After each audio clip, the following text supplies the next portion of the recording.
सर्वोपनिषदो भावः दोग्धा गोपालनन्दनः पार्थो वत्सः सुधीः भोक्ता दुग्धं गीतामृतं महत्.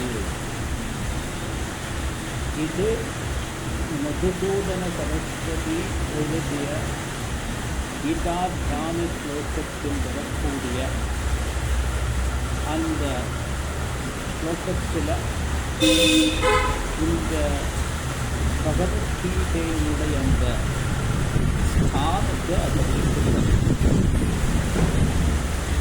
அது சர்வ உபனிஷதக காமக, எல்லா உபனிஷத்துக்களும் பசுக்கள். அந்த பசுக்களில் இருந்து பாலை கறப்பவர் யார் என்று கேட்டால் யோகா கோபாலநந்தன. அப்படி அந்த கறந்த பாலை குடிப்பவன் யார் என்றால் பார்த்தோ வத்சக. பார்த்தக என்று சொன்னால் இங்கு அர்ஜுனன். அந்த அர்ஜுனன் கண்டுடைய அந்த நிலையிலிருந்து அவன் அந்த உபனிஷத் என்கின்ற அந்த பாலை அருந்துபவனாக இருக்கின்றார். சுதீஹி போக்தா. அது மட்டுமல்ல, அது அர்ஜுனனுக்கு மட்டும் அது சொந்தமானது அல்ல. யாரெல்லாம் நல்ல அந்த சிந்தனையை கொண்டிருக்கின்றார்களோ, யாருடைய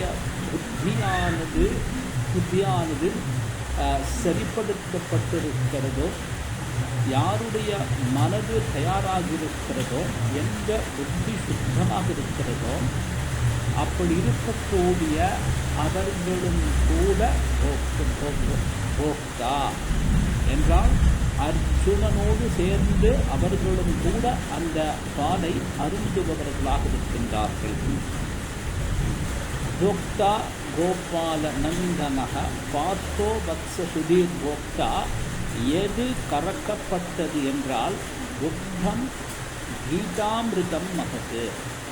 அதாவது கீதை என்கின்ற அமிர்தமானது கறக்கப்பட்டது.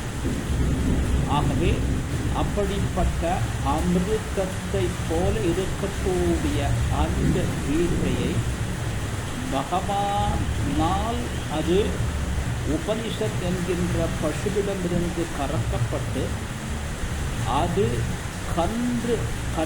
கன்றுடைய நிலையில் இருக்கக்கூடிய அர்ஜுனனால் அது பருகப்பட்டு அவனுடன் யாரெல்லாம் நல்ல புத்தியை கொண்டிருக்கின்றார்களோ அவர்களாலும் அறிக்கப்பட்டு அப்படி அந்த கறக்கப்பட்ட அந்த கீதை என்று சொல்லக்கூடியது அமிர்தம் என்று அழைக்கப்படுகிறது.